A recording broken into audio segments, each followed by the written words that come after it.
Ginge. Ah. In 1972, Yes released their fifth studio album, Close to the Edge. I think if you look up progressive rock in the dictionary, your definition is the Yes, Close to the Edge, or King Crimson in the Court of the Crimson King. Roger Dean, his artwork is just incredible. And it's the first album to feature the classic Yes logo as well. As always, I'm joined by some fantastic special guests, so without further ado, enjoy. I'm delighted to be joined today for episode 3 by two very special guests who I actually found them on YouTube, a clip of them playing at Cambridge Rock Festival. And I was like, I have to contact these guys. We have to do Close to the Edge. So thanks for joining me, Chris Bradshaw, and also Peter Greenwood. Pete, do you want to tell us a little bit about yourself? Yeah, well, obviously at the moment we're playing in a Yes tribute. I've been playing bass guitar since I was about 15, which was round about just before the Close to the Edge album came out. And a friend of my sister's gave me my first bass. I'd always been into bass since about the age of 12, being a big Jethro Tull fan throughout those years. And played bass all the way through my teens. Went professional for a few years, doing this, that, and the other. I've been in punk bands. And just prior to doing the Yes thing, I had an 8-piece soul band. Oh. So when I think the recession hit the work, because you know what soul bands are like, weddings, is that kind of thing. Yeah. I'd had the Chris Squire bass for years, been playing Rickenbackers since the 70s. And I thought, you know something, I've got this Chris Squire bass. I think while we're doing nothing, I'll see if anybody wants to get together, maybe in a pub, and play some Yes music. So, do you remember Loot? You remember Loot? Good old Loot. I put an advert in Loot, and this lunatic of a keyboard player answered. It was the only person that answered. Well, that's a good segue then, Chris. Tell us a little bit about yourself. There he is. Tell us a little bit about yourself, Chris. Not far from yourself. I live in Bolton, Wigan lad though, so excuse the accent. Playing the piano since I was 6. Kind of forced to go, as was the case back in whatever that would be when I was 6, 1970. Good grief. Piano lessons when I was 16. Heard Yes for the first time when I was 14. I was a massive Queen fan because Queen were out in the early, sort of mid-70s, and I thought, wow, this is amazing. And then we can be politically incorrect, I suppose. My brother came into the bedroom one day and said, Chris, you're doing all puffs, don't you? Honestly, I kid you not, that's what he said. So yeah, my brother came into the bedroom and said, look, Chris, have a listen to that. And I did, and I was, to put it quietly, I was blown away. Absolutely. Never heard anything like it, obviously. Heard Queen, like 10cc, stuff like that. Bit of Tull as well, yeah. Listened to Tull when I was a kid, but as soon as I heard Yes, that was it. And yeah, answered an advert in Loot. Met this crazy bass player, and I've had tinnitus ever since. Do you remember, though, when you answered, I phoned you up and we had a chat. And I said, well, I was expecting some guy that had a setup like Patrick Moraz, right? Hopefully. I said, well, what have you got? And he said, well, I've got such and such electric piano. I've got a grand piano. I said, well, that's going to be a fucking great use, isn't it, in a pub? Anyway, I said, I'll get back to you. I said, I'll get back to you when I find a singer. And that took about 2 years. I can imagine. So I almost gave up. And then I got more work with my soul band, and then it ebbed off again. So I thought, right, I'm going to do it this time. And I got hold of Chris, and we kicked off again and found Phil, the singer. And but in the meantime, going back to what Chris was saying, my brother's 3 years older than me, my older brother. And he used to go to UMIS discos and stuff like that, and the live concerts, Manchester University Union on Oxford Road. Yeah. All those. And him and his mates in the sixth form, they used to get signed in because they knew people. Those days, you used to get signed in if you weren't a student. So, and he used to come back regaling me with these stories that you got to come and see this when the free trade hall, because I couldn't get in. I was 13. Yeah. And he came home with the Yes album one day.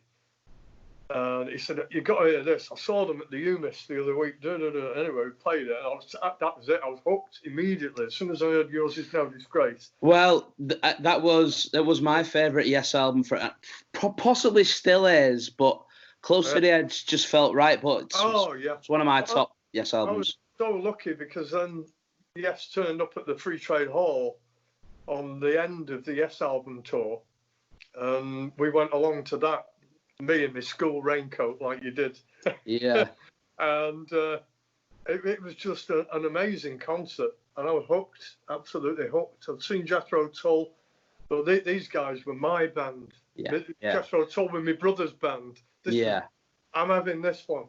So and being into the bass, it was just so high in the mix, and followed that, and we went to the Fragile concerts, and then there was a gap. And then these stories came out. They were recording an album. The drummer left.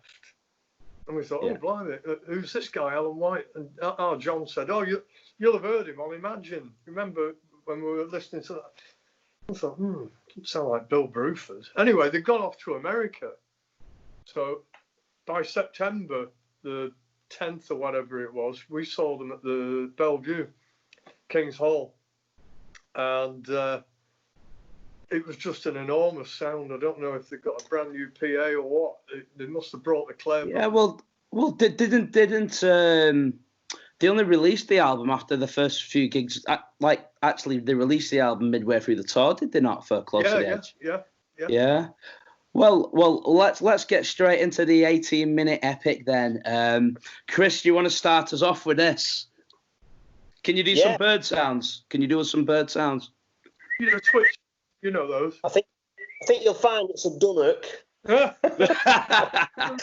yeah, I remember putting the old needle on the groove and hearing this build-up of birds and thinking, what the hell?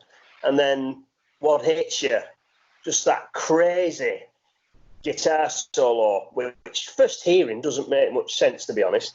It takes a few years for it to make sense to you. And that cacophony of sound, and it's just madness. Then you get this middle section where it goes la da da, and the choir comes in. It's like, wow, what happened then? And it stops. Then the guitar starts again, and it's like, what? And it just keeps you on edge, doesn't it? The song, it doesn't let up.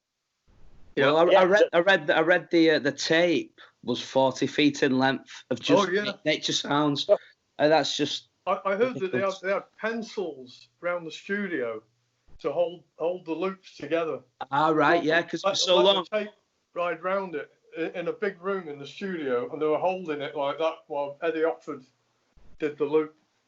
And I don't know how many times it must have come apart, but what a crazy thing. Like Chris says, you get this, you think, what's it? Bam! And it's just absolutely nuts to start a 20-minute song off with a guitar solo. And the thing, Chris Squire starts at the very bottom.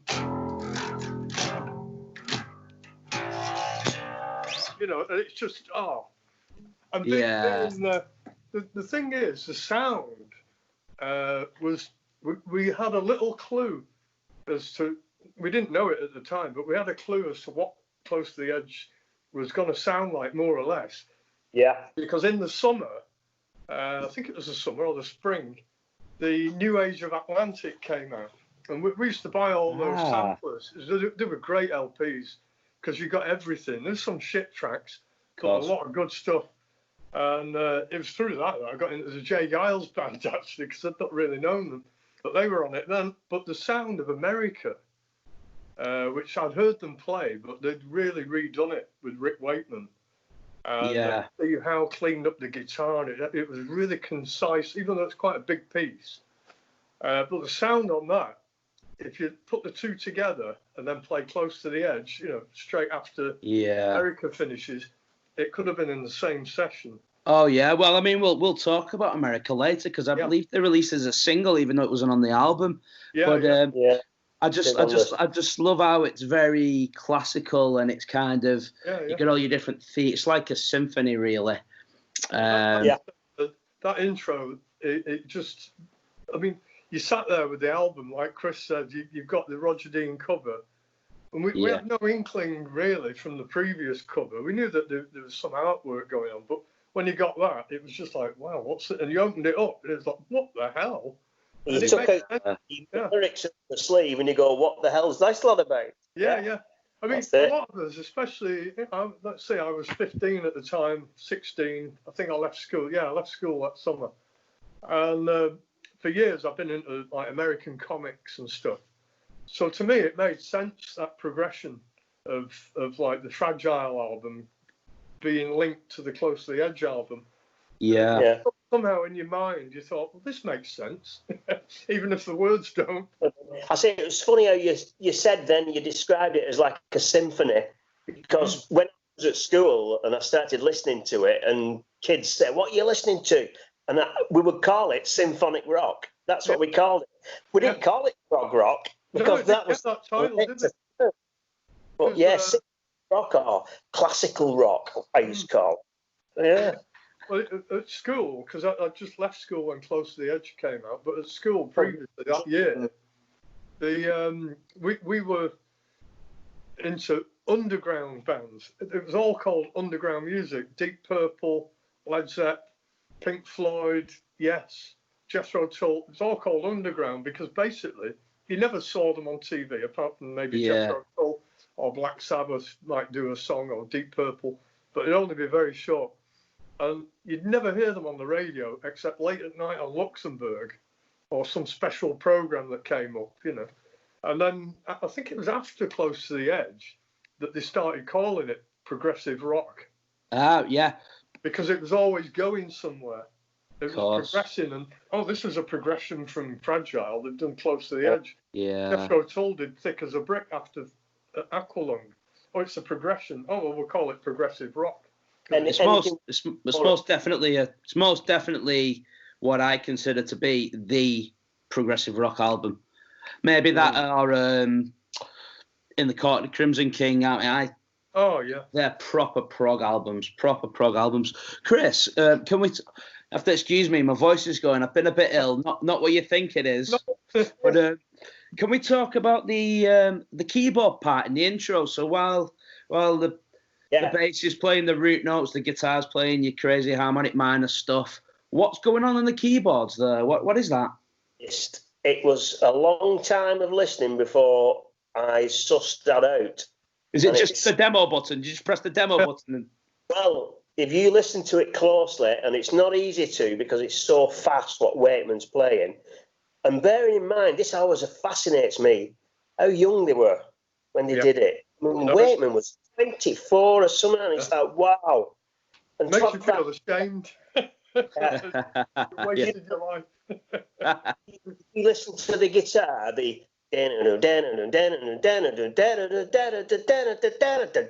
that riff, double that speed, and you get this. I'll try and bloody play it. And that's what he's playing all the way through the bloody intro. That's why my hand cramps up, because he's wow. It's a difficult one to do. So is it not through eating too many pasties? It's just that riff times 2. And it's amazing. And it took me years to suss that out or realise, it makes sense that now. Yeah. And a lot of it does make sense when you break it down. You think that's what they're doing. Wakeman's playing like an organ, a very percussive organ, like a piano stroke organ sound. And and if you do get that jammic track, it does isolate that, and you listen to what he's playing. And Jesus, he doesn't make any mistakes. It's amazing. It's pretty much like John Anderson was saying on the Yes Years DVD. Video or VHS if you've got that. He was saying about the Close to the Edge, the precision of even though there's a lot of filth like Chris Squire with it, the filth. Yeah, but it's still precise, and Rick Wakeman, Chris nailed it there. With it's the fact that the kids almost, and they're playing this stuff, and it's absolutely nuts. And then, I mean, who the hell?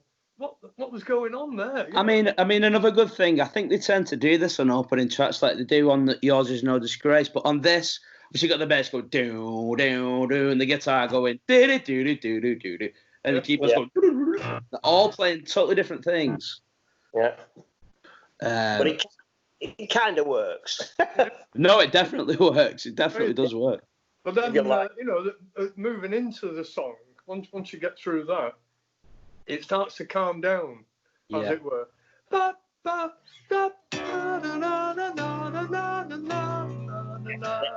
you think, this. And the great thing with Yes, if you were into stuff like Yes and ELP, which a lot of us at school were, ELP were great, but I think melodically, Yes always had the edge. No pun intended. with the melodic bent that they had. Steve Howe had a very melodic feel for the guitar. He was kind of railing against the doing anything too angular for too long and too obtuse, and then he'd give you that surprise with that's a really pleasant melody. And then Rick Wakeman, obviously being classically trained, could bolster that. It's like you're saying, they're building the tension with that first bit, and then it just kind of goes and it is beautiful. It is. I feel like you've arrived somewhere. The progression. You arrive at that guitar solo. It's the first proper riff, isn't it? And the lovely thing is, I mean, I heard a lot of big band stuff. My dad loved Sinatra and Glenn Miller, all that kind of stuff. And you recognise the changes into the minors, which a lot of the earlier composers of like big band and stuff, because then it went into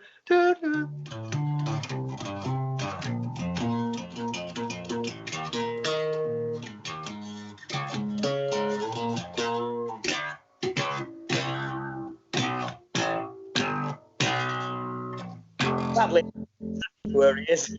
Yeah, and because because of the da da da da da, but it'd move into da da da da da and drop it down, just give it that slightly darker bit, and then resolve it into that riff.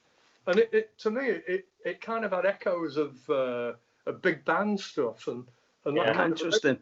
Yeah, it was almost like symphonic, but always had a bit of a swing element. Probably Bill Bruford influenced that with Steve Howe being very much into jazz. Because Wakeman, as great as he is, I don't really think he's got a jazz note in him. No. But it's great because the clash of the two works really well. It does. And like chili chocolate, that works for some reason. Chili chocolate.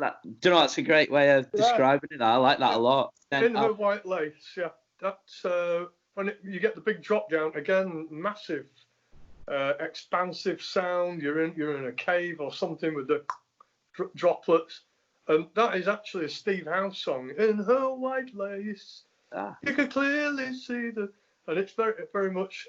I mean, both me and Chris, even though we're not the best choir boys, we both had a choral upbringing, as it were, at school and what have you. Chris is a lovely old fella. He's a chorister. So when you get to that bit, being in that at school, again, because we were like 16 and Chris was a little bit younger than me, but when he picked it up, he would have still been... but he would have still remembered the choral training, and you recognise it straight away, and you think, this is pretty good, it's different, it's a bit like the Beach Boys. Just arrived on a rock and roll stage. It's the I get up, I get down, that Anderson puts in. Again, we're bringing that tension in that you normally get in a classical, That bit, beautiful.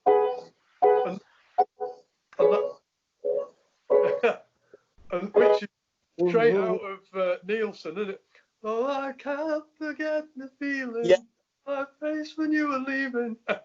Now, is there a recording of Steve Howe's version on one of his solo albums, or was it just kind of somewhere? Yeah, I'd have to troll the internet.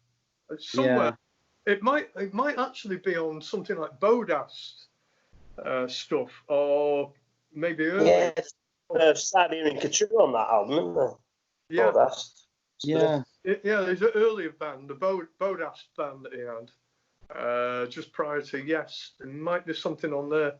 Because around about that time, Chris Squire was also doing stuff that ended up on Yes stuff from Starship Trooper. Ah, yeah. You know, the loneliness is a part that we possess. That ended up, that was taken from somewhere else on an early. And ended up in Starship Trooper.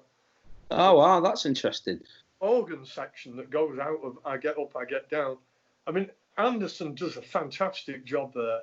I get down, and then, you know, you thought at the time, how are they going to do that on stage?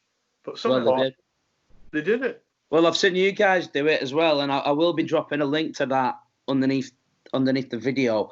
But that's a great segue to go into the kind of the big organ section, which I actually read that they had two takes of it, one that was very excellent and one that was just excellent, and they'd been the wrong one. Now I can't imagine what the very excellent one would have sounded like, but does anybody want to take this part on? Chris, I suppose you're probably best placed to take this one, aren't you? Let's do a Chris solo.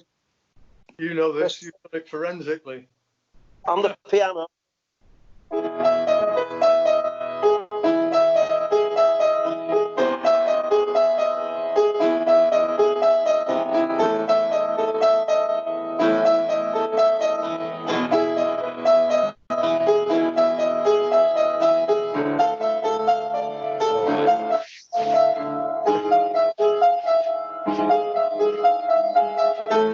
He'll be here for 4 hours. You know.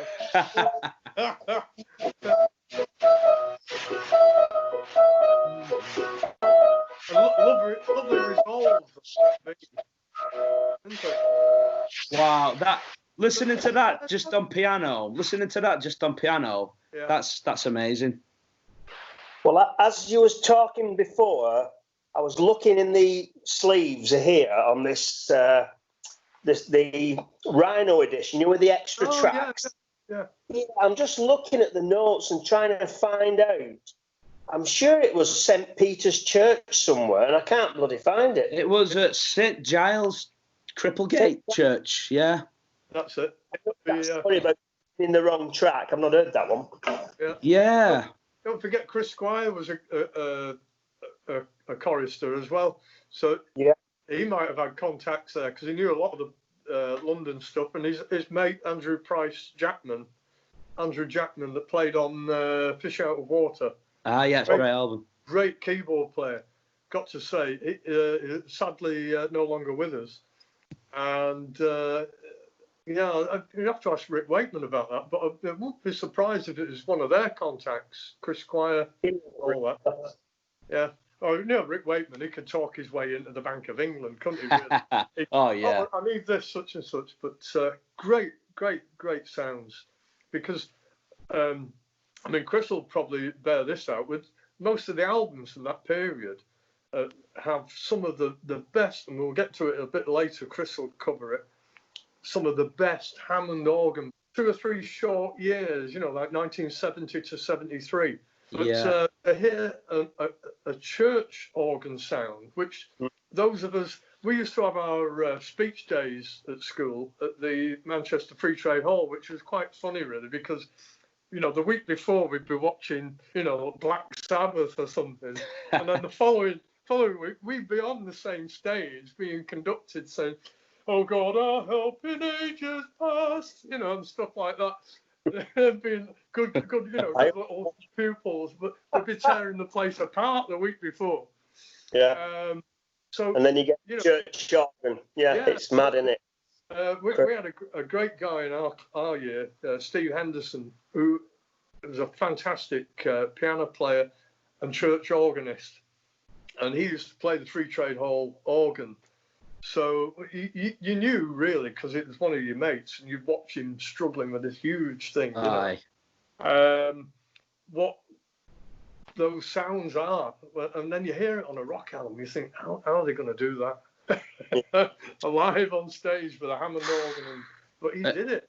Have you ever played a church organ, Chris? Don't you reckon it's one of the hardest instruments to play?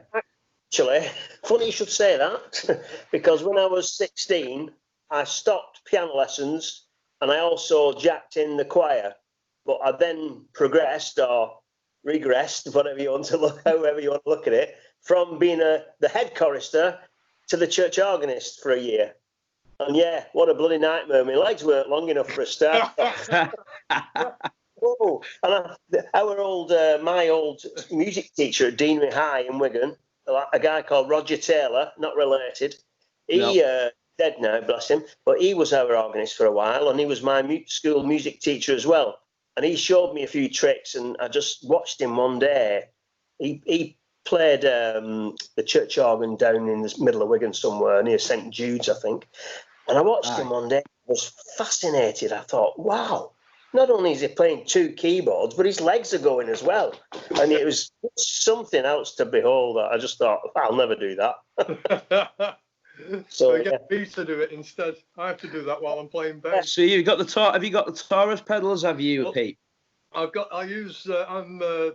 in the same camp as Geddy Lee. I use Roland PK5 MIDI pedals, and I was working with a guy, and he was in 808 state, and I needed a synth and to trigger with the PK5s. Yeah. And he said, go and see this mate of mine down in Stockport. He's got all kinds of stuff. Anyway, I've got this rack unit that I use, and what I've done, I put a Roland Jupiter 8 layered onto a Moog Taurus. In a way, pretty similar to what Chris Squire's done, because his original pedals were made by an Italian company called Jutron. And then when the Taurus came out, Moog brought those out. He played the Moog, but in later years, he got the whole thing sampled and put the Jutron with the Moog as a rack unit sample. So I ended up with this thing, and then while I was going through the programs, I've probably got some of the best house music Manchester has ever produced on this unit. You just press a button, you can rave forever. But anyway, I've got this unit off this guy, dead cheap. And the reason that I did that, and I put it all together in a homemade box that I sawed together and glued together. Pretty Heath Robinson, but it all works. The reason for that is the total price, because it was all second hand. PK5s were shop soiled at PMT Music or whatever.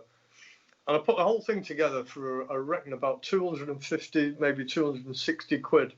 Wow. Whereas a set of Moog Taurus 2 pedals were going for $2.5 grand. This is going back 10, 15 years ago. If anybody's watching this and they don't know what Moog Taurus pedals are, what are Moog Taurus pedals? Well, Moog Taurus pedals, basically, you've seen a mini Moog, you've seen people playing the synthesizers in prog rock, soul bands, you know, like Heatwave, people like that.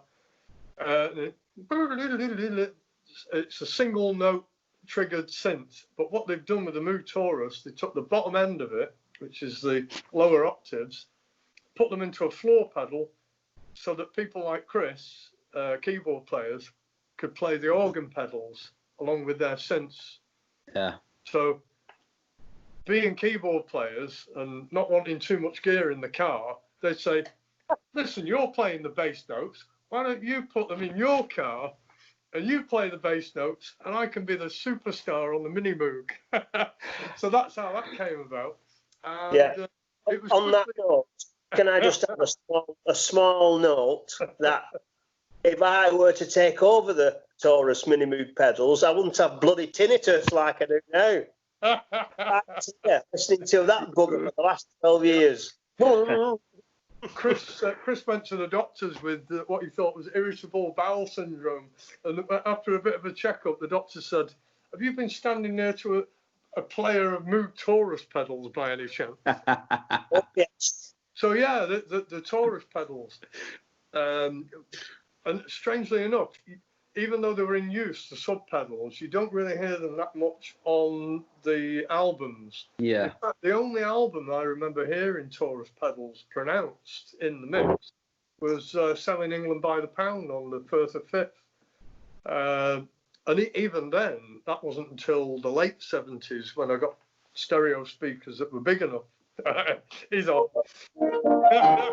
Sorry, wrong band. And, so it was a bit weird. You'd hear them live, but on the records, because most of us were playing through a record player no bigger than this. Yeah. So all that was lost to us. Really. Yeah, you're gonna miss all those sub bass notes. That's the great thing about jukeboxes in pubs. If they had good records and B-sides especially, that nobody really played very much, they're in great condition. Yeah. So you put your half a crown in or whatever and get half a dozen really good B-sides. On a jukebox, and they have bigger speakers. Like, your mate had mum and dad had a radiogram which had bigger speakers. Yeah. But quite importantly, as I say, we've got one of the best Hammond solos that Chris does such a fantastic job of. It's a loving, isn't it? But then the big difference everybody will notice is that live, the Close to the Edge, out of the last verses, so we go into B, and then into A flat. But that was a Rick Wakeman. I think Rick Wakeman put that together. Yeah, the pitch on the original album of the vocals, I was listening to it earlier, it's incredibly high, and it must have been so difficult. Yeah. So it's what's that? Turn around and point and reveal all the human race. Yeah.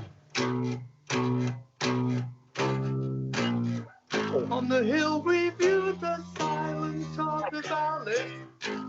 So very clever. Yeah. Very clever. Which is the big difference, and one of the big differences. And of course, we'd got the album, and we were used to, those of us that had seen Yes a few times, Yes album tour, Fragile, lots of improvisation, on we'd done all that, the Bass Odyssey that ended up as the Fish, but this, the key change, they're doing a key change, but also the thing that really changed was we never saw Bill Bruford play Close to the Edge album. So on the return from the States after they'd road tested the album, which was good of them because they were absolutely fucking shit hot when they got back here. Yeah. So we had two things. I'm not too sure, but I wouldn't be wrong in saying probably that was a brand new version of the Clare Brothers PA system that came back with them. They originally spent a lot of money on Iron Butterfly's PA system. Mike Tate, the sound and light guy, suggested to get better systems. But when they came back from the States from the Close to the Edge first gigs, they returned to Britain with a different drummer, who some of us knew, but we didn't know, how was he going to play what Bill Bruford played? And it was completely different. And I remember we're in the, is it King's Hall or Queen's Hall? King's Hall, Bellevue. And that was the 10th, I've got it written down here, September the 10th, 1972. That was the unveiling in Manchester of Close to the Edge. And the thing that hit you immediately was the sound. Yeah. The thunderous drumming of Alan White. It was completely different from the jazz rock noodling that Bill Bruford did. And I think in some ways, people, you know, there's always debates. You can go online to this day, and there'll be people arguing about Bill Bruford and White, and he does that, did it. But the thing with Bill is probably the best Yes studio drummer. It's weird. He could record albums, and then Alan White could go out and tour it. Yeah, because he's got the power. And also what he did. I mean, Chris will remember we actually did a gig at the Cabin with Alan White. Oh wow! Yeah, I think we'd only done about 3 gigs, and we ended up doing a gig with Alan White as our drummer. That's amazing. That is so cool. We were laughing to each other because one of Alan White's favourite musical phrases is rallentando. And if you listen to live Close to the Edge on Yes songs and bootlegs, you'll hear distinct rallentando going on in And You and I and Close to the Edge especially, where even up to 2003, if you watch Awaken at Glastonbury, he really pulls it back and gives it that push into the next section. And it's the drama, again, like Chris says, the classical feel. He's a pianist, isn't he, as well, Alan White? Yeah, and it's coming at a piano player's angle. We were delivered Close to the Edge with a different drummer and probably a brand new PA system, and it was just like, wow, we're in a different league now. Everything's changed from when we saw them playing at the Fragile, because we'd seen them in January 72. They did like 3 or 4 one-off gigs, and I saw them at Manchester. The only time they played South Side of the Sky, January 72, and that after that was the end of Bruford for us in Britain, and we got a new drummer delivering a brand new album. Yeah, that's amazing. I think you've hit the nail on the head there, Bruford. The finesse to record the studio albums and White for the power of the live stuff. Oh, it's just, I mean, but you can't fault Bill Bruford's melody in his drumming. But again, Alan White's a melodic drummer. If you I was just going to say that about Alan White. Sorry, Pete. Our drummer Nick, who sadly can't be here at the moment, if he sometimes gets stuck with a riff on the drums and he'll say, God, I can't figure this out, I'll say to him sometimes, last resort, Nick, have a listen to the piano. Chances are he's following the piano riff or he's playing with the keyboards, because he's on And You and I, does it on South Side of the Sky. Obvious he's playing with the piano, because you try and listen to it, you think, what the hell's he playing? Very clever drummer, very clever chap. If anybody's got a mind to listen to any of the King Biscuit Flower hour, I think it's called a King Biscuit Flower, from US FM radio from way back. Bootlegs are on the internet. If you listen, during the Patrick Moraz years, they did a couple of shows, but they played Close to the Edge on those Relayer tours. And if you listen to Alan White on that crazy intro, which is extended by then, quite a few bars extension, isn't it, Chris? It is, yeah. During the Relay tours, you listen to what Alan White's doing. He's actually playing and mimicking the guitar licks. Because it'll be, and it'll be going,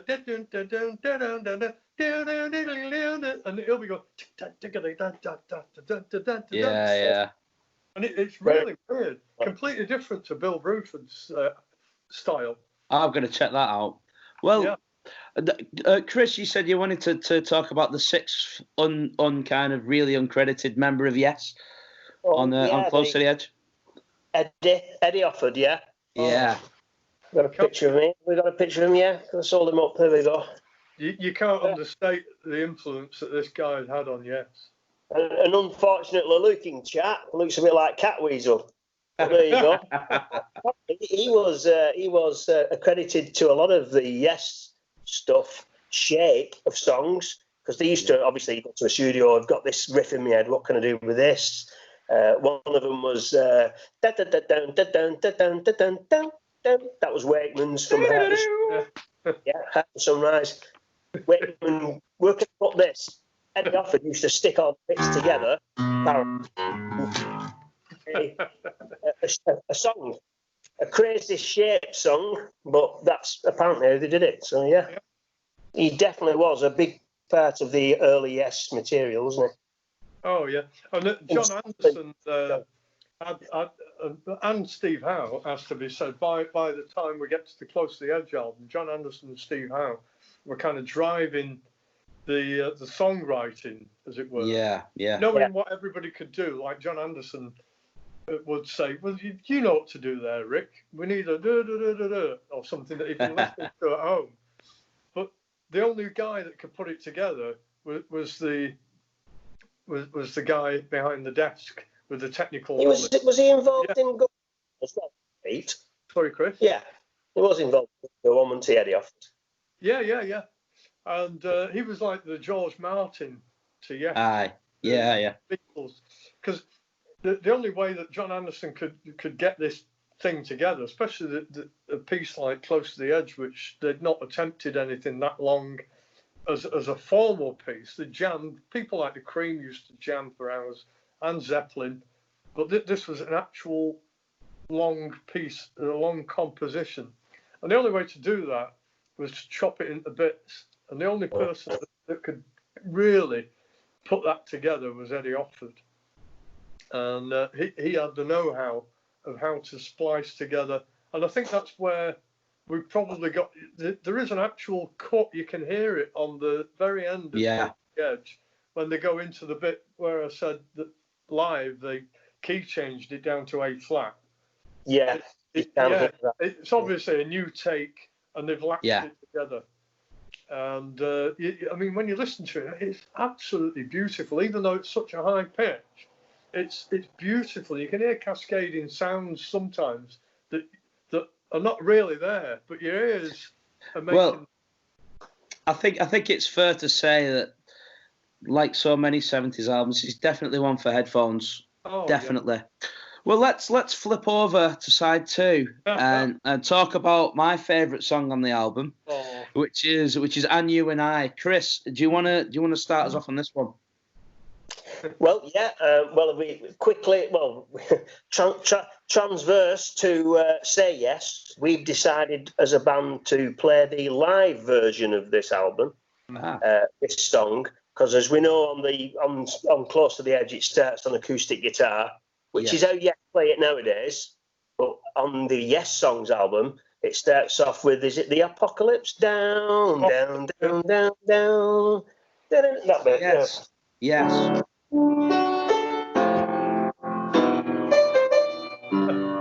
Well, that's who we've chosen because that's a beautiful opening to it. Well, there is a cover of And You and I by Neil Morse or Transatlantic. Oh yes, I heard that. Yeah. And that does start with that. Yeah. Like the version that you do. Yeah. It's very cool. Very cool. When the album plays, you've got that lovely classical guitar, and then it goes bum bum bum bum bum ding. Then a beautiful 12-string. Is it a 12-string acoustic? Yeah. Yeah, that little Moog sound coming in over the top. That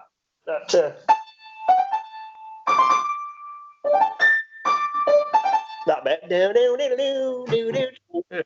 Absolutely genius. That for me. I still play that. I get a little goosebumps thinking, why can't I write that? Just simple and sweet almost. It's just lovely. And it picks it out perfectly. It's a beautiful opening. It really is. I mean, live, it needed the Apocalypse at the beginning because maybe more American audiences than British. But they were playing to college audiences during those the earlier Close to the Edge tours, and to start something with,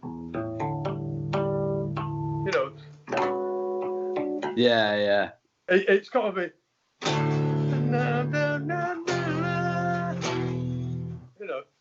something big. So I would imagine Rick Wakeman had quite a part in that. Let's put this in. If there's anybody from America, any Yes fans from America watching this, be patient, man, and have the build-up intro. But yeah, have you nailed it? American version. That's I love on the album. Believe it or not, the chord on the bass is the same as "Walk on the Wild Side" by Herbie Flowers, the bass player that played on Lou Reed, and it's. So it's actually the G flat. So it's the and "Walk on the Wild Side" is just semitone. Yeah. But a lovely folky intro with Steve Howe on I think it's a Martin, or it might have actually been a Guild 12-string originally. A 12-string, yeah. Yeah, beautiful. Steve Stills always played a Guild 12-string. Yeah, with the harmonics in the intro, just harmonics on a 12-string. They're just so. Because I'm fighting in the guitarist corner here, so harmonics on a 12-string guitar, just so ethereal sounding. 8 miles high.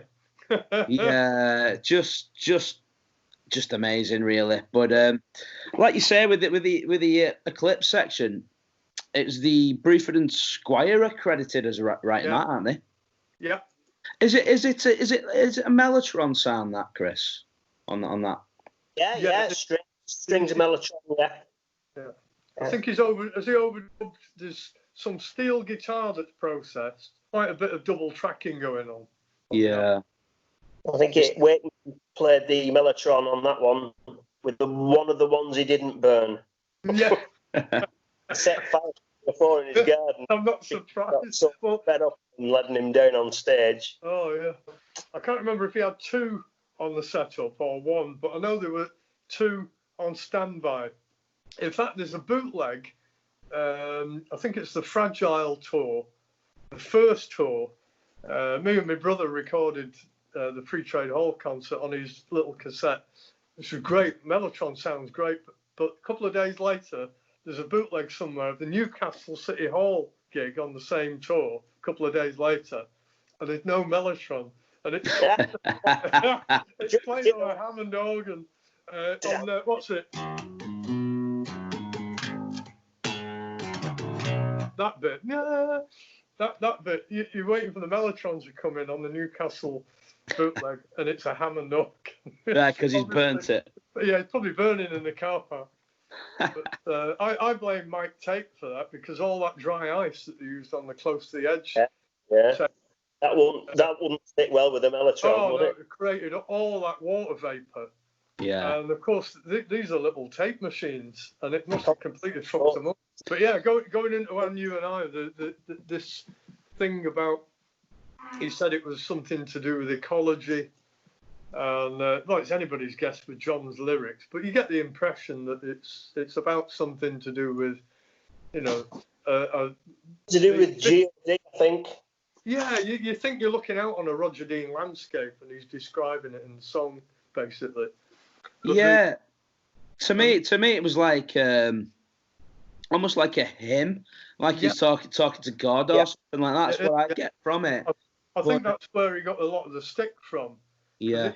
He always said he puts lyrics together, a bit like Bowie in a way. Bowie put lyrics together and chopped them all up, threw them on the floor, and then put the ones that he liked the look of together. Yeah. And John Anderson kind of did that, but in his mind. Said coins and crosses, never known their fruitless worth. He's slagging off religion and money, really, if you think about it. And caught broken, locked inside the Mother Earth. No, I'm sure about that bit.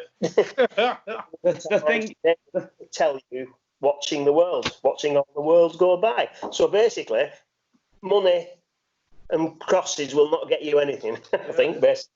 The backing vocals. Turn round Taylor, assaulting all the mornings of the interest. Sean.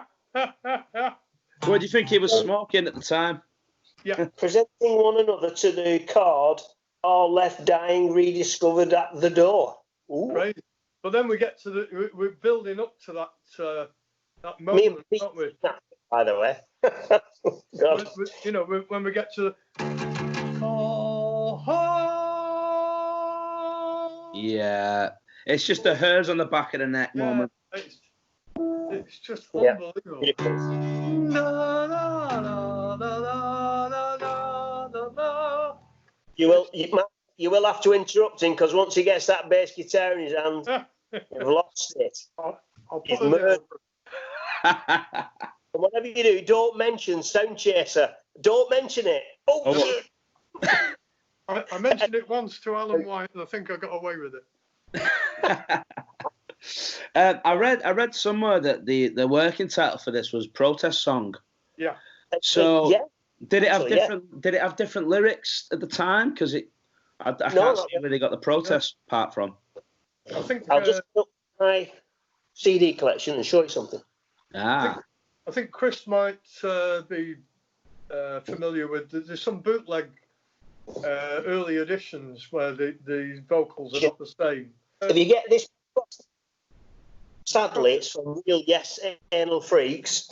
It's 7 concerts, 7 gigs, all the same, but recorded at different places.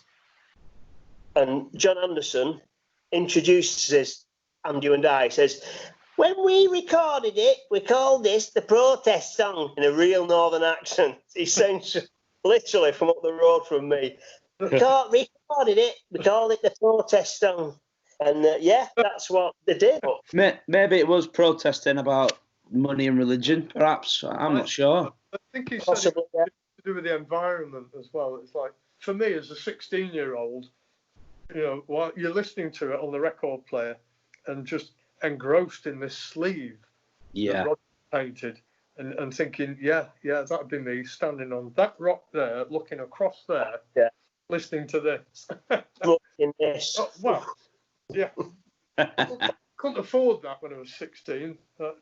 In fact, I don't know if you want to leave this in, but a funny thing, progeny, really funny on this. I forget which concert. John Anderson introduced, I think he's introducing the Sunrise actually, and he says, well, actually, and he has a minute, and he's talking to the audience. He says, very nice place you've got round here, very nice. He says, in fact, there's a lovely little shop round the corner what sells fresh fruit, vegetables, and orange juice. You can get really nice fruit. And he's talking to the audience like that. And he says, yeah, better than Burger King and all that shit. That's what he's honestly so funny. He says, better than Burger King and all that shit. Well, he's right, isn't he? He might have changed his mind after he's had a few doobies, though, and he wants a Whopper meal. Oh, yeah, well, you get the midnight munchies, that's it, you're fucked. Game over. Has anybody got anything else to add to you and I? Well, only the composition of the whole thing. It's just hard to play. Yeah, it's like it is like a mini epic classical composition. And Rick Wakeman with his recapitulation probably influenced Steve Howe to come back in with that outro, as you want to call it, isn't it? Several little sections, and it when you listen to it, you feel like you've been there, like in a little timeless zone. Yeah. Because it's taking you somewhere, and then it's over, and then it's that little fade out on the steel guitar. I wonder if there's anybody who's going to watch this who hasn't actually heard the album and they're listening to us talk about it. Or do you reckon most? If they are, all I can say is that this is what happens without drugs when you listen to Yes. With a nice cup of tea, or it's empty now, or a nice glass of Italian white wine. You don't need any drugs. Just get into Yes, and it'll take you somewhere. Can I ask you a quick question, Pete? Yeah. Have you got Chris Squire style big massive boots on there now? Yes, I have actually. Yeah. Good. No!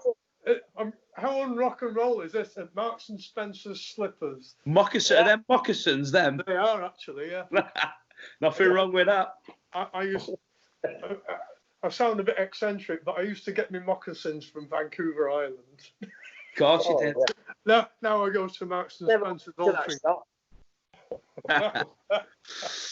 Okay, well, let's move on to the last track, Siberian Khatru. Have I pronounced that right?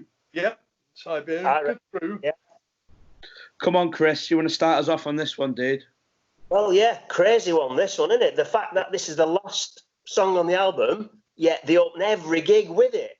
So it's a bit of a conundrum, that one. I don't know what caused them to, because it's a great opening song for an album, and of course, moving swiftly on through the song, it fades away. Never. I don't know. Is there another Yes song that fades out? Well, Adventure fades out. Yeah, Adventure, yes. Yeah, that as well. Yeah. But yeah, strange, very strange for Yes to fade away. The early stuff fades, yeah. But yeah, great intro, fantastic guitar, and of course, keyboards in harmony with the guitar, playing this. Cool. With organ, but instead of that's the guitar bit, obviously. Yeah, that's cool. Do you know what Khatru means? Nobody knows really. It's something. Somebody said it was a holy man. Do you know what it means, Chris? What? Khatru. I don't think I want to. Go on, tell us. Well, I've got it down as it means "as you wish" in Arabic, actually. Oh, Siberian. But it doesn't really make sense. But No. Well, when you've typed with Siberia. Rick Wakeman being interviewed once, and he used to say, I had this vision of all of Siberia on the toilet, and even Siberia goes through the motions. I think, oh God, bring it down, Rick. Go for it. That was his vision. He can't help himself, can he? what I do like about this one is, would you say it's probably the most commercial track on the album because it's a rock song, isn't it? Oh, without doubt. But yet they have it as the last track on the album, and I think that's brilliant. Yeah, without doubt. It's like leaving you with wanting more. Basically. Oh yeah.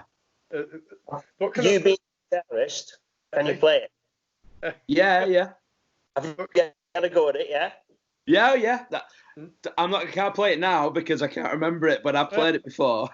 Anyway, you're a guitarist, Mike. So this is where as we get to the last track, I think now we can talk about the instrumentation for the whole album. And yeah. Steve Howe often said later on in years to come that he'd pick up a new guitar. He'd buy a new guitar or try a new guitar out at home, think, gonna do my next songs on that. Well, I don't know whether it was on an American tour previous in the Fragile time, but he picked up a Gibson ES345. Yeah. Which is like a 335, the twin pickup semi-acoustic. But if you look at it, it's got that little dial. BB Is King, it stereo? Is it stereo? Yeah. Thing? Yeah. It's got the tone selector, like a preset thing. Yeah.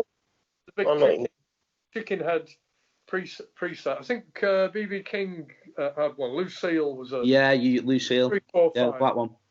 But the great thing, like he said, stereo. And in an interview not so long ago, he said, well, if you want to sound like Close to the Edge album, you're going to have to get yourself a stereo Gibson, because he played it through two dual Showmans and had them mic'd up in the studio in stereo, which is, it's not actual stereo. It's a bit like the Rickenbacker, which is a split pickup thing. Yeah, split signal. Yeah, but tonally you can mess about with it and put effects through it. So I suppose you could, like a dry signal and a wet signal. Yeah. Oh, interesting. That distinctive Close to the Edge album sound is driven by that guitar, the Gibson ES345, which is a different tone again from the ES175, the big deep-bodied guitar that he'd used on the Yes album and Fragile. Yeah. Roundabout and Yours Is No Disgrace have both played on the same guitar. So I suppose if you got a spare $4,000 kicking about, you could buy yourself one. We're in a rhythm thing here, because if I just play the bass very quickly, when it resolves into that thing, it's very much a funk-driven song.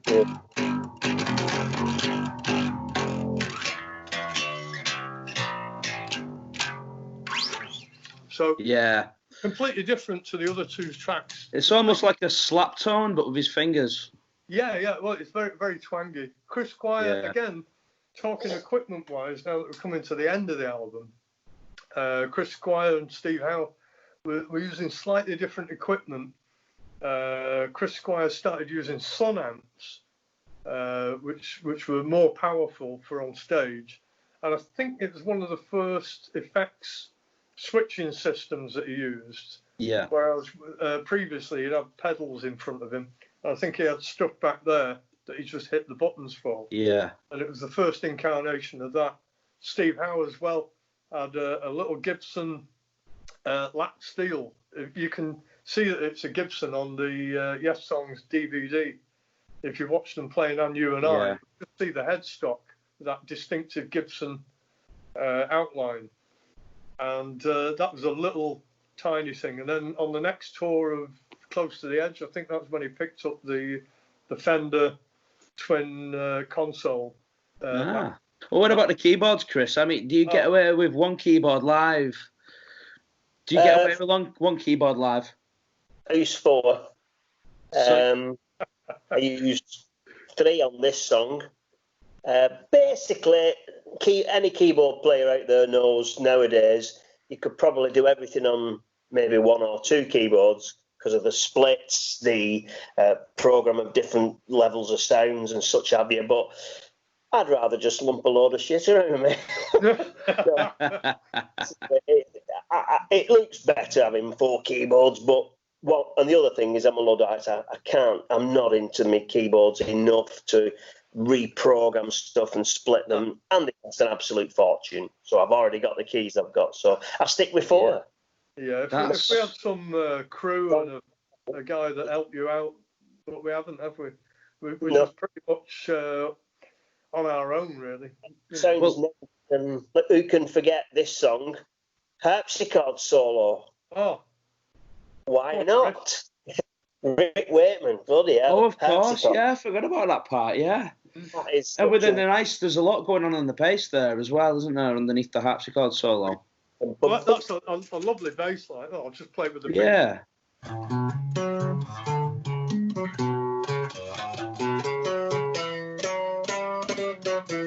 I just love that Rickenbacker sound because Rush are actually one of my, I know it's a Yes podcast, but Rush are my favourite band. They just are.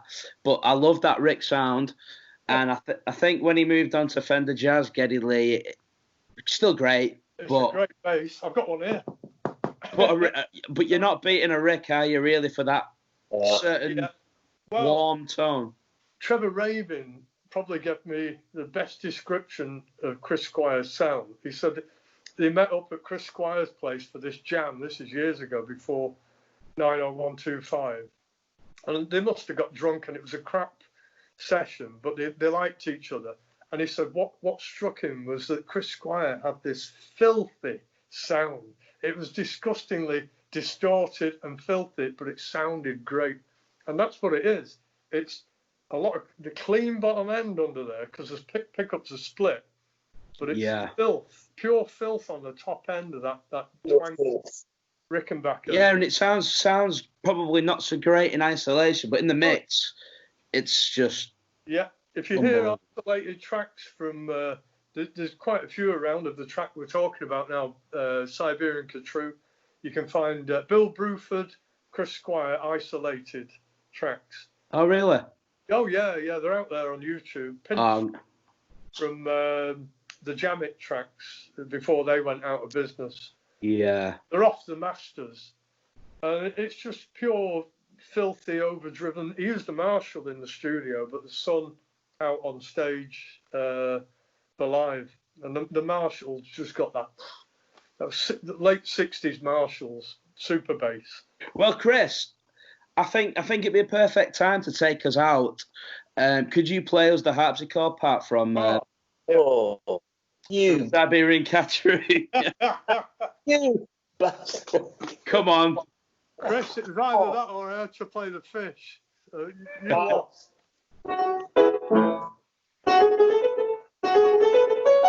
Here we go. Third take. Yeah, right.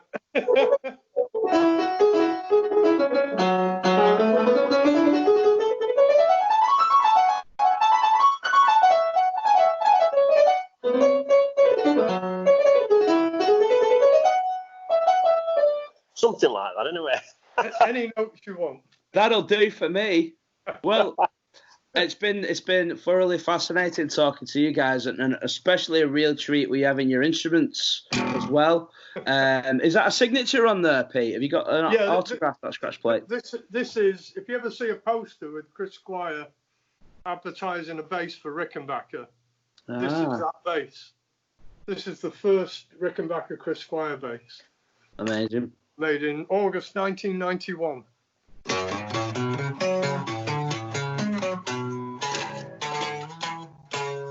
I'd like to thank you for joining me. It's been a treat, real treat for me, especially because you had your bass guitar with you buy the piano. We could hear some of the parts in isolation as well, which is amazing. So thank you very much, guys.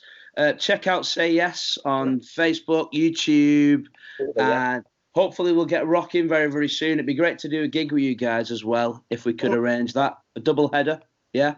Yeah. That'd be cool. All right, thanks very much, guys. And stay tuned for episode 4. Excellent.